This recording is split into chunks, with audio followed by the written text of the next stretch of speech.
Welcome back to the Cossy Arsenal channel. My name is Cossy. Welcome back to a brand new video. Viktor Gyökeres is set to be one of the most paid players at Arsenal after he has agreed a deal with Arsenal for 200k per week. That's according to Gyokerez. The player is now pushing very hard for Sporting to lower their price from 80 million euros to the 60 million euros that they have in the verbal agreement. Arsenal are waiting for the situation to be clarified before making a bid, but it's now getting a little bit closer than the Benjamin Sesko deal, which is not progressing as well. We are going to be talking about the Benjamin Sesko deal. We've got new updates from Ben Jacobs and Team News Antics, and both of them are saying that now the structure that is being demanded by RB Leipzig has been clarified, and Arsenal are not even willing to make a bid for Benjamin Sesko. They are saying that Arsenal will not even make a bid for Sesko because they think the structure is ridiculous and it would be a waste of time if we try to bid for Sesko. What is going on? What is the structure? How much is in that structure?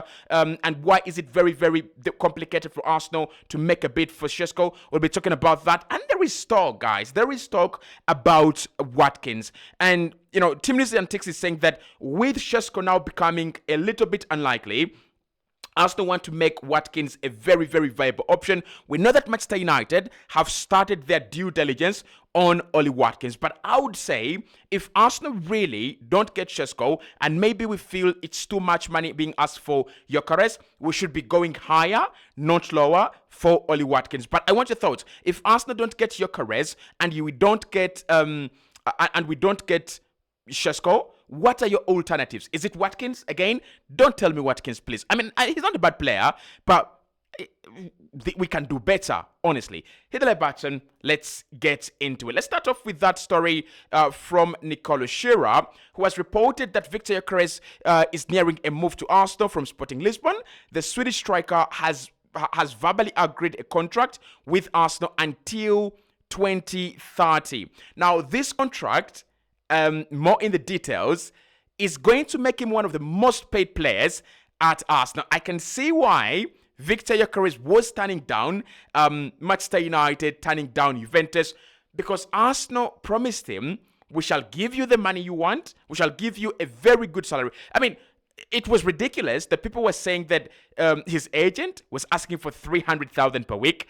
It was absolutely ridiculous. There are very few players that even ask for that. Even the likes of Declan Rice that moved for 100 million were not asking for that. And the moment I knew that that was a lie was when the player said, I want to go to Arsenal, not Manchester United. Because one of the clubs that can give you ridiculous wages right now is Manchester United. Their self-esteem is very low. They're desperate for players, right? So they can pay very big wages. We're hearing that Brian Mbeumo is going to be getting a very big payday at Manchester United. They promised him very big wages. That is why he turned down Tottenham and Arsenal. So he's going to be earning 200k Viktor Gyökeres at Arsenal. Contract until 2030 from 2025. That is 5 years. Absolutely right wages. For me, I've always said that if you're Arsenal, you're willing to pay good money for good talent. Mikel Arteta's words still reverberate in my mind. He said, and I remember this very well, he said, we want top players this summer because if you want to be the best in your league with Manchester City around and Liverpool around, you've got to go and win in the transfer market. The best teams, the biggest teams, always win in the transfer market. You don't just win on the pitch. You don't just win silverware. You also win in the transfer market. And what Mikel Arteta was trying to refer to there was this. We have to pay good wages to these players in order to attract them or in order to get their consent at bit of competition. And we've got to pay reasonable transfer fees as well. So Gyökeres at 200k, 5 years, that is okay for me because this is a player that comes into Arsenal and the forward line changes drastically. I can tell you this, and this may be a little bit, too optimistic for me, but Gyökeres is the last striker Arsenal, the first striker Arsenal will get that is closer to Robin van Persie, in my opinion. And I'm sorry, I love Pierre-Emerick Aubameyang, and Aubameyang did well. Should I say that he's the closest to Pierre-Emerick Aubameyang? Maybe, okay? Arsenal will not get the value you get from a Gyökeres from these guys, Sesko and the others. Gyökeres is an experienced player, 27 in his prime, and he's using his prime right to score goals. I can see him as one Benzema, one player that's going to score goals at 27, 28, 29, 30. That is the trend. Look at Harry Kane. Look at Oli Watkins. Look at Benzema. The more strikers are getting older, the more they're becoming better. And that is because football is slowing down a little bit. We are no longer running a lot, right? Of course, teams are running these days. Liverpool have shown us that running is back, and PSG as well. But some teams are not running too much. And it means that for the older players, they can actually keep up. So for me, 200k for Gyökeres, that is okay. Now, the player is pushing hard in order to get a move done. And that's where I really believe that Gyökeres is trying to bring himself to Arsenal. That doesn't mean he's desperate, but you want to fight for something good. You want to show that you want the move as well. And Arsenal must be very impressed with Gyökeres because he's told Sporting, forget about playing for you again. I'm not even coming to training. I'm not even coming back in training. Forget what I've been talking about, all this while, that I'm not going to be playing for you again. I don't want to play for you again. Forget that. I don't even want to come back to training. I won't be in your training sessions. Let me go. That is the message from Gyökeres. And he's made it very clear that he wants to go to Arsenal. So Sporting now have to find an agreement between them and Arsenal. And when you consider the events that are unfolding around the Benjamin Sesko deal, we're going to be talking about that very soon, and the other strikers, you can see that Gyökeres and his camp know, and they've been signaled in Moscow or in blatant terms, clearly written in black and white, that they're the striker Arsenal want, and under the right conditions, Arsenal are ready and willing to go and do the deal. So he's told them he's not going to train with them. Arsenal are waiting for that clarification on the fee and the structure in order to make a bid. Now, where Sporting, for me, I would say this. Sporting have already agreed they will not be getting 100 million euros, right? Why don't they do this? Why don't they talk to Arsenal and say, give us 60 million euros plus 5 million euros in add-ons or plus 10 million euros in add-ons, but we want a big chunk of that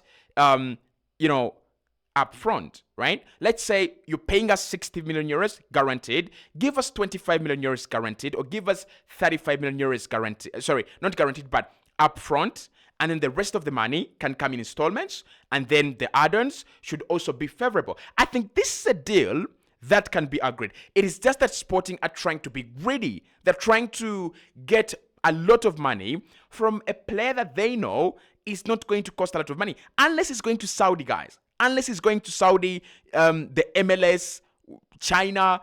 That is where they're going to give you ridiculous money for a 27-year-old that has not proven in one of Europe's top 5 leagues. But if not that, stay humble, calm down, accept the money that you're getting. Otherwise, if Arsenal walk away from this deal and sign another striker, these guys might sell Gyökeres. They're joking, but they might sell Gyökeres for even like 45 million euros, and it will be devastating to them. Absolutely devastating, because the player doesn't want to stay, right? The player doesn't want to stay, okay? So clubs are going to understand that there is bad relationships between the two parties, and they will want to exploit that, and Sporting will not like it, okay? But even to add more juice to the fire, or fuel to the fire, juice doesn't really propel fire. This is according to Buchilaba, and he's saying that Arsenal will not pay more than 70 million euros for Benjamin Sesko. Arsenal are willing to see if Leipzig change their stance, as Sesko is Mikel Arteta's preferred target.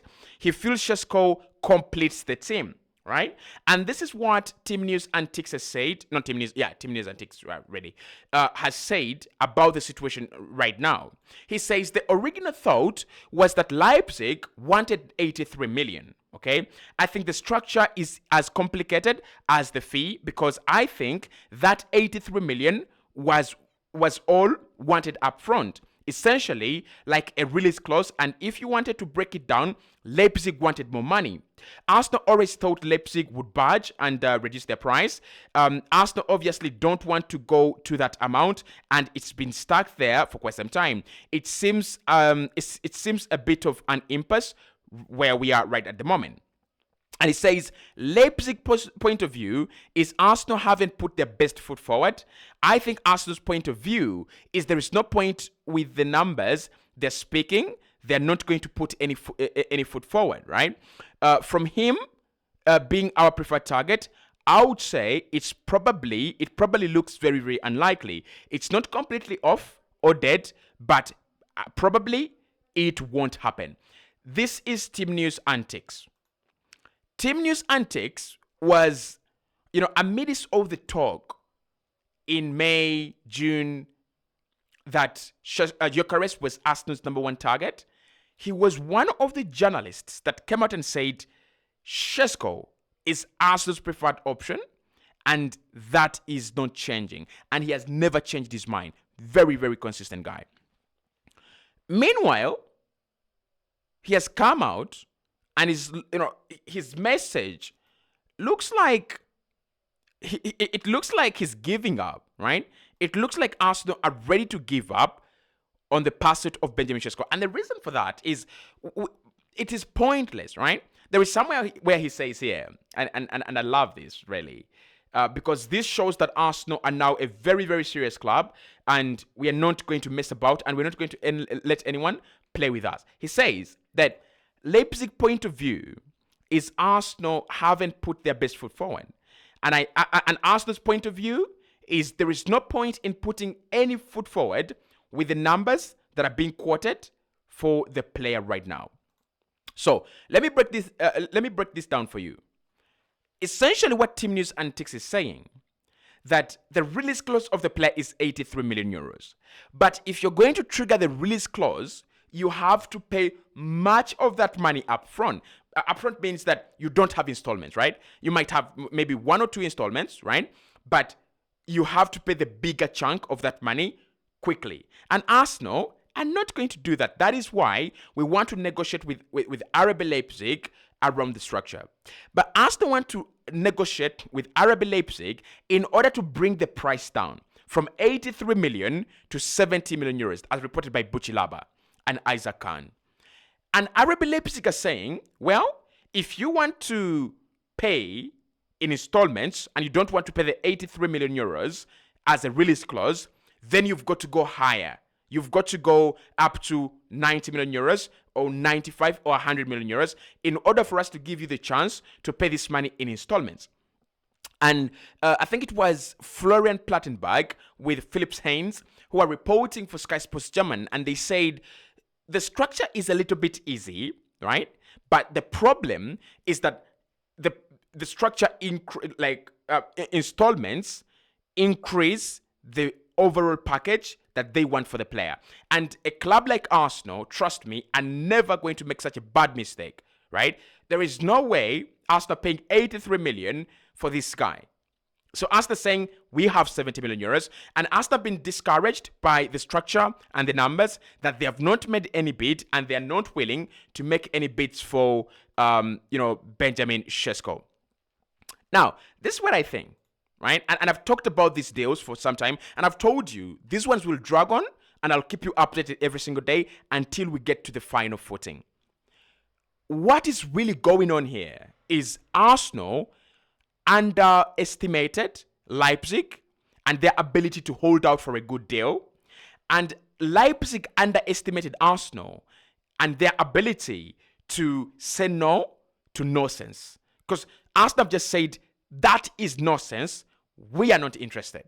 And then Leipzig are also saying, if you don't have money, don't even come close to us. Don't come. Because we were told that Leipzig look at Sesko valuation in light with Hugo Ekitike and Alexander Isak. And I want to ask myself a question and ask you and ask Leipzig, please let me know, why is Sesko at the same level in valuation as Alexander Isak?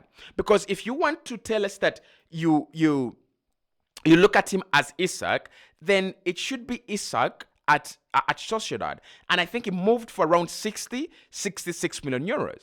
So if you're telling us that your player is at the same level as Isak, why does no one see it? Why do the numbers speak differently? And why is it that Isak is the only top striker that anyone is willing to pay big money for? Because they're not at the same level. These guys are lying to themselves, and it's embarrassing. They're valuing him at the same price as Isak. He's not even better than Mamouche and Ekitike, honestly. So for me, let's talk about Watkins for a minute. Because Watkins is now strongly back in the conversation, and they're saying now that if Arsenal dare not get the striker they want, they will move for Oli Watkins. Now, for me, this again, I think is a mistake, because Watkins should have been a January signing for Arsenal.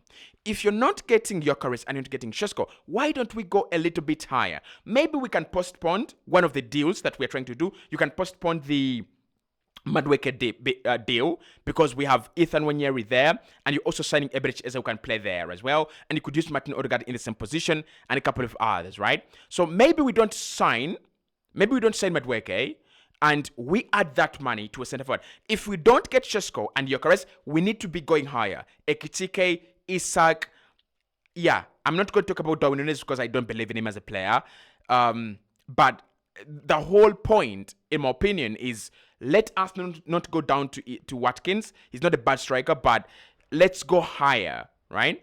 Let's go higher for a higher project and a better project if we do not get the services of Sesko and Gyökeres.